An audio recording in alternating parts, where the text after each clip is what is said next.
Hello everyone, welcome to my channel recipes by Swapna. তো কেমন আছো বন্ধুরা? আশা করি সবাই ভালো আছো, আমরাও ভালো আছি তোমাদের আশীর্বাদে, ভগবানের আশীর্বাদে। তো বন্ধুরা, আজকে একটা দারুণ টেস্টি আর একদম ইউনিক একটা রেসিপি নিয়ে চলে এসেছি। সেটা হচ্ছে রুই মাছের ডিমের বড়ার পাতুরি। তা তোমরা তো অনেক রকমভাবেই খেয়েছো রুই মাছের ডিম আর কি। তো এইভাবে একবার পাতুরি করে খেয়ে দেখবে, আর সব কিছু খাওয়া কিন্তু ভুলে যাবে। তো চলো বন্ধুরা, দেখতে থাকো আর আমার সাথে থাকো। পাতুরি করব বলে কলা পাতা কেটে নিয়ে চলে এসেছি। কলা পাতাটা চলো রোদে দিয়ে আসি, তাহলে একদম মজে যাবে। আর কি বলে, আর আগুনে করতে সেঁকতে হবে না, সেকেও হয়, কিন্তু চলো রোদে দিয়ে আসি। দেখো কলা পাতাগুলো রোদে দিয়ে দিচ্ছি, একটু রোদে শুকাবে, তাহলে এগুলো কিন্তু একদম নরম হয়ে যাবে। সেই জন্য রোদে দিচ্ছি কলা পাতাগুলো।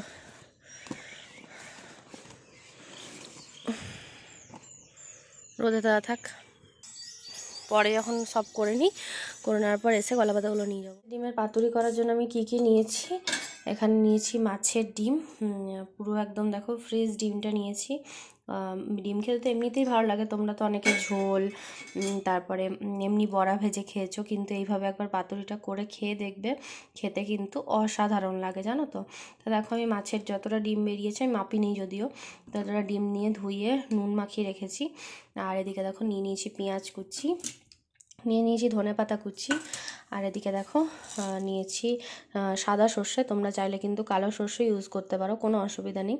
তা দেখো সাদা সর্ষে নিয়েছি কাঁচা লঙ্কা, এই তিন টুকরোর মতন দেখো রসুন নিয়ে নিয়েছি, আর কয়েকটা গোলমরিচ আর একটা ছোটো এলাচ।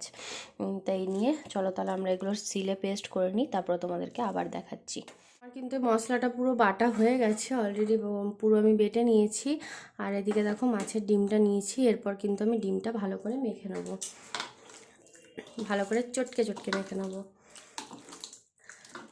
দেখো আমি দিয়ে দিলাম মশলাটা, যা যা মশলা ছিল সব মশলাটা দিয়ে দিলাম।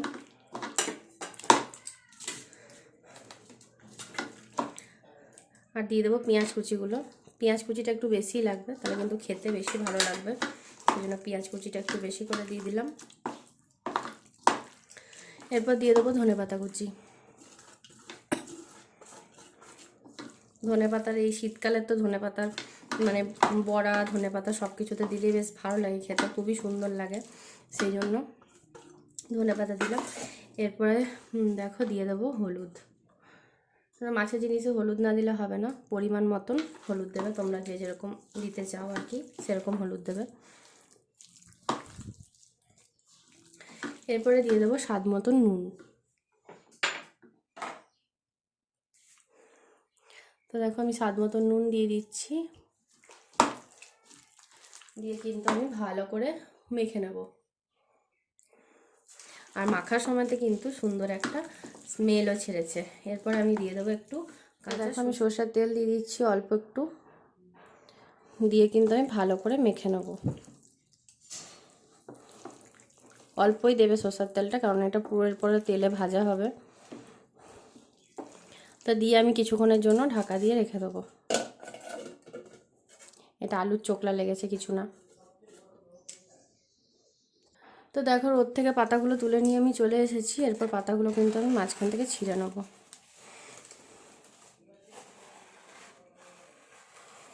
দেখো এটা কিন্তু ছিঁড়ে ফেটে যাবে না, যেহেতু রোদে রেখেছিলাম একটু মিয়ে গেছে। এরপর আমি একটা একটা করে পাতা রেডি করে নেব।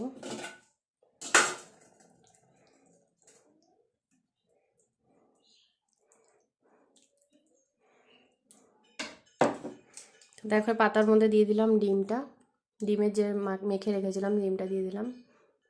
এর উপরে দিয়ে দেবো একটা কাঁচা লঙ্কা, অনেকেই ঝাল খেতে পছন্দ করো।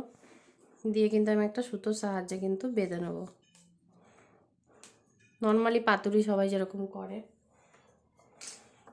তো আমার কাছে যেহেতু মোটা সুতো ছিল না, তোমরা চেষ্টা করবে মোটা সুতো নেওয়ার, তার জন্য কিন্তু আমি সরু সুতো দিয়েই করে নিচ্ছি।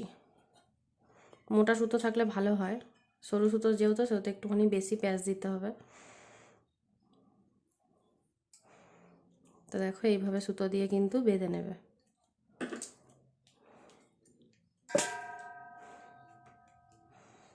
খেতে কিন্তু অসাধারণ লাগে, আর পুরো অন্যরকম লাগে। এখনই সেন্টটা এত সুন্দর ছাড়ছে, কেননা যেহেতু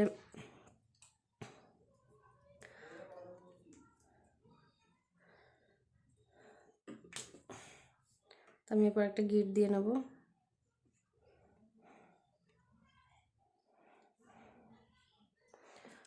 তো দেখো একটা হয়ে গেল, তোমাদেরকে একটা দেখালাম। এরপর কিন্তু আমি আর বাকি সবগুলো করে তারপর আবার দেখাচ্ছি। তো দেখো আমার কিন্তু এগুলো সব রেডি করা হয়ে গেছে। এরপর কিন্তু আমি এগুলোকে পুরো ভেজে নেব।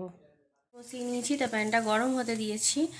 একটা ফ্রাইং প্যান বসিয়ে নিয়ে এটা গরম হতে দিয়েছি, জলটা টেনে যাক, তারপরে কিন্তু এগুলো আমি ভালোভাবে ভেজে নেব।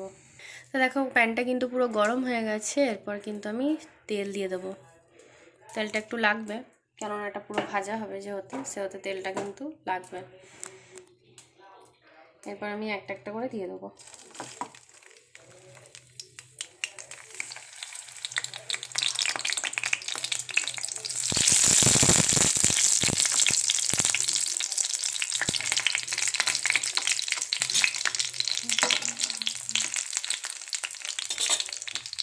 আর একটা রয়েছে, দেওয়া যাবে জানি না, দেওয়া যাবে কি, পরে করে নেবো। এটা পড়ে গেল। এটা কিন্তু আমি হালকা আছে একদম ভেজে নেবো। দেখো আঁচটা কিন্তু একদম হালকা আছে, দিয়ে এটা ঢেকে দেবো। এইভাবেই কিন্তু হালকা আছে কিন্তু এক পিঠটা ঢাকা হবে। ঢেকে দিলে ভেতর থেকে পুরো কিন্তু সেদ্ধ হয়ে যাবে, সেই জন্য কিন্তু এটা ঢেকে দিলাম। একদিকটা মনে হয়ে এসছে, আরেক দিকটা চলো উল্টে দিই। প্রচণ্ড পরিমাণে ফুটছে, ফুটলেও ভয় পাবে না, কিছু হবে না, এটা ফেটে বেরিয়েও যাবে না।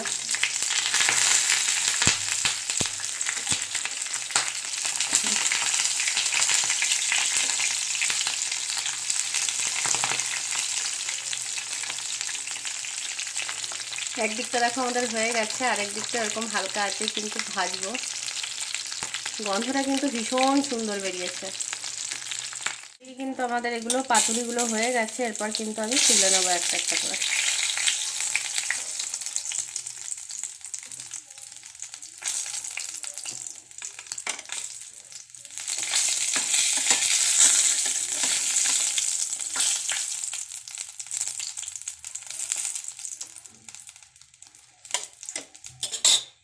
তো দেখো আমি এটা তুলে নিলাম, আর এটা যে বাকিটা ছিল এটা কিন্তু আবার দিয়ে দিলাম। এটা হোক এবার আস্তে আস্তে, তারপর তোমাদেরকে একটা খুলে দেখাবো।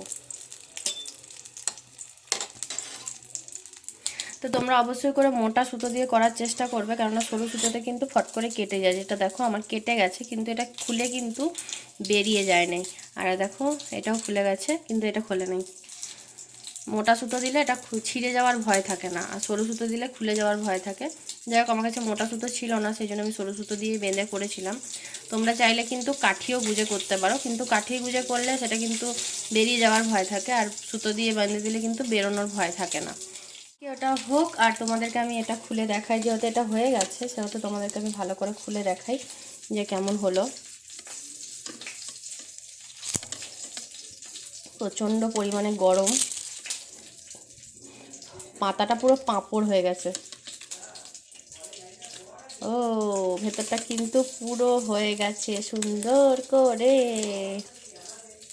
দেখে বোঝা যাচ্ছে। দেখো কিন্তু কতটা সুন্দর সেদ্ধ হয়েছে। তোমাদেরকে দেখাই, দেখো ভেতর কিন্তু পুরো সেদ্ধ হয়ে গেছে, দেখেছো? দেখো পেঁয়াজটা দেখা যাচ্ছে পুরো সেদ্ধ যে হয়ে গেছে, সেটা কিন্তু তুমি পেঁয়াজ লঙ্কাতেই বুঝতে পারবে যে কতটা সুন্দরভাবে সিদ্ধ হয়েছে। তো দেখো খেতে কিন্তু জাস্ট অসাধারণ হয়েছে। তোমরা অবশ্যই করে এরকম পাতুরি বানিয়ে খেও, আর অবশ্যই আমাকে কমেন্টের মাধ্যমে জানিও যে কেমন হয়েছে। তো বন্ধুরা আজকের মতন ভিডিওটা এখানেই শেষ করছি। সবাই ভালো থেকো, সবাই সুস্থ থেকো। আমি স্বপ্ন পরের দিন একটা নতুন রান্নার রেসিপি কিংবা কেক নিয়ে তোমাদের সামনে হাজির হয়ে যাব। ততক্ষণের জন্য সবাইকে শুভরাত্রি, জয়গুরু সবাইকে। সবাই ভালো থেকো, সবাই সুস্থ থেকো, টাটা।